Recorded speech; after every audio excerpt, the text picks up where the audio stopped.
Now, Germany's federal prosecutor says a Tunisian suspect has been taken into custody following the Christmas market truck attack in Berlin. A spokeswoman said the police had established that the Tunisian man had met with the chief suspect, Anis Amri, the night before the incident.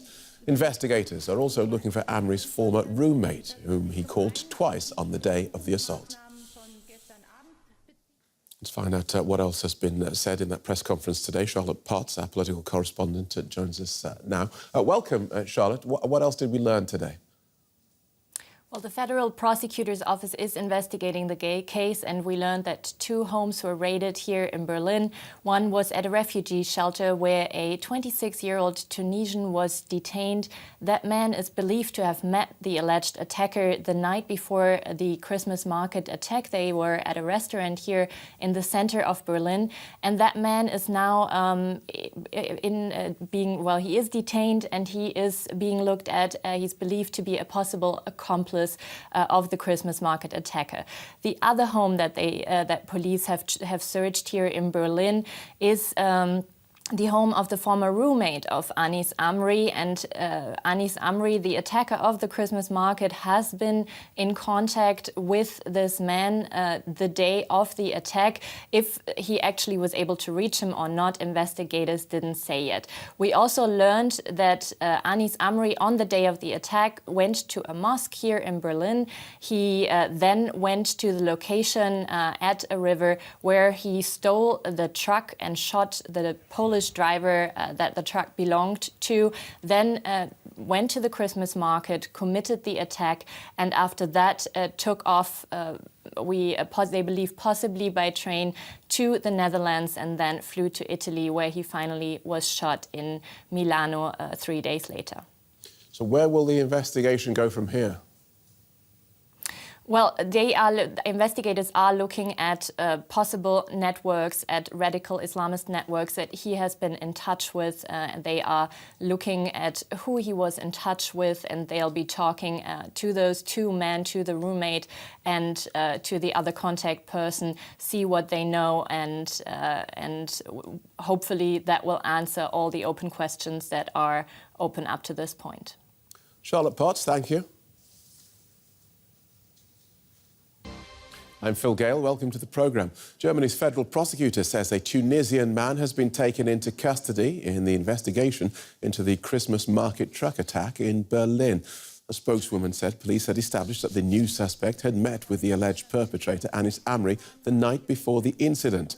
Authorities believe he may have known about the attack before it occurred and could have helped to plan it.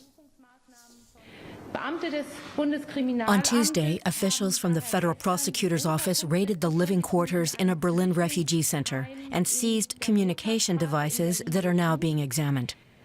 But the evidence collected so far does not suffice to warrant an arrest of the suspect in question. He has nevertheless been detained under the authority of the Berlin state prosecutor.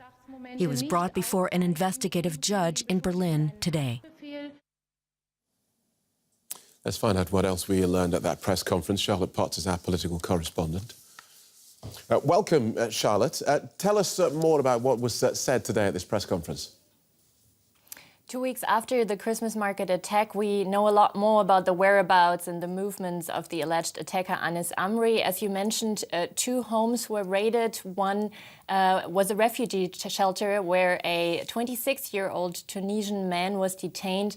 He is supposed to have had dinner with Anis Amri the night before the Christmas market attack here in central Berlin. And this person is treated as a possible accomplice to the attack.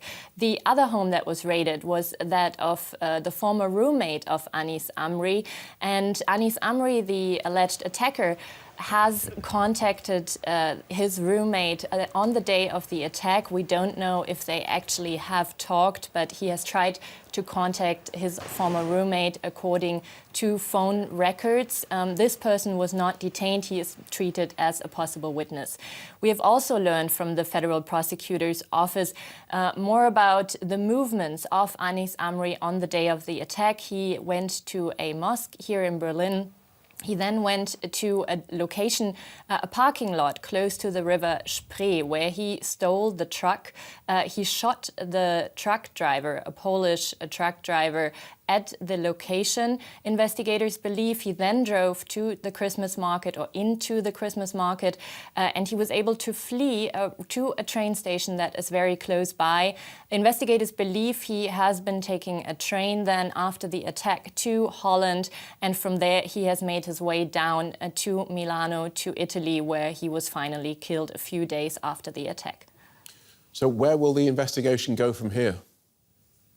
Well, the investigators are looking at possible connections to radical Islamist networks, for example. They are looking into more of the whereabouts of Anis Amri before the attack, and they are looking at who else he might have been in touch with, who might have helped him carry out this attack. There are a lot of open questions still at this point that they are hoping to find the answers to, for example, with that person that was detained yesterday.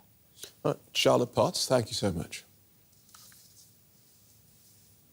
Now, Turkey's president has made his first public comment on where do they go from here?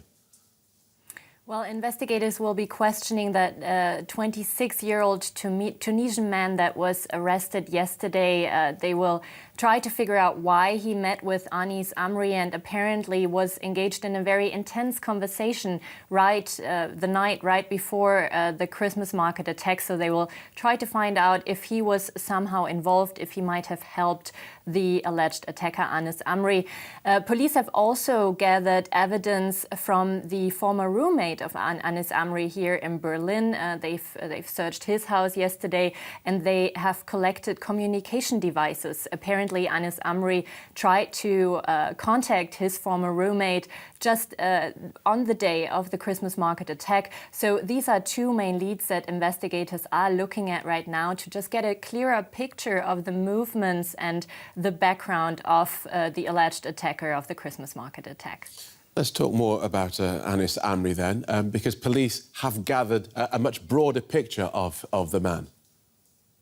Yes, absolutely. He's been known to authorities, we now know, since November 2015, so over 1 year before the Christmas market attack happened, and investigators actually believed that he was a possible terrorist, that he was highly dangerous. He'd been trying or looking up how to instructions, how to make a bomb online, for example, that they've known. He was active in chat rooms where he was saying to other radical Islamists, "I'll see you in paradise." So investigators were looking very closely towards him, and the question is, why did they lose track of him, or why did they stop looking closely at him? He was also rejected asylum last June already, but the authorities, the German authorities, couldn't send him back to Tunisia because ID documents were missing. They were waiting for Tunisia to get those documents ready to basically deport Anis Amri, but those documents only arrived 2 days after the Christmas market attack. So a chain of difficulties there, but you did say that he was known to the authorities. He was a known jihadist sympathiser. What went wrong?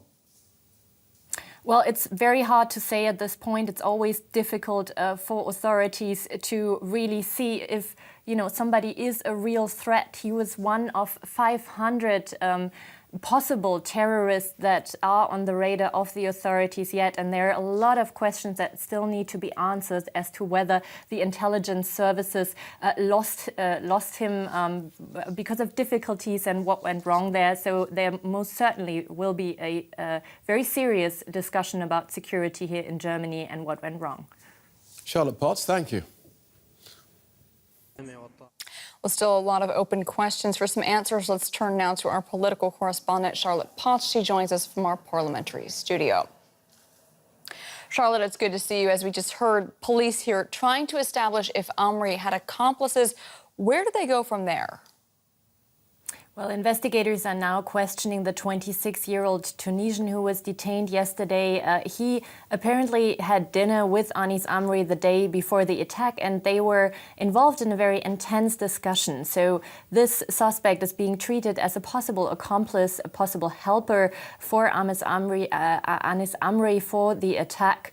And they're looking at another possible lead. They have been investigating the house of his former roommate and have been taking the communication devices from there. They want to find out why Anis Amri called his former roommate on the day of the attack. So his former roommate is being treated as a witness in these investigations. And with these two leads, investigators are hoping that they can paint a clearer picture of the movements and of Anis Amri's backgrounds in the days surrounding the attack.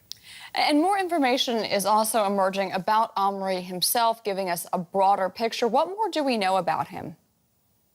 Yes, exactly. 2 weeks after the attack, we now have a pretty clear picture of what he did last year. He was known to authorities since November 2015, so over 1 year before the attack on the Christmas market. Intelligence agents treated him as a possible terrorist, as somebody who is highly dangerous. Anis Amri had been searching, looking up instructions to make bombs online, for example. He's also been in chat rooms where he was chatting with other radical Islamists, apparently saying things like, "We will see each other in paradise." So all these leads investigators had been following for a while, but then dropped the investigation in September. And we also know that Anis Amri was denied asylum in June 2016, but could not be taken back to Tunisia because his ID documents were missing.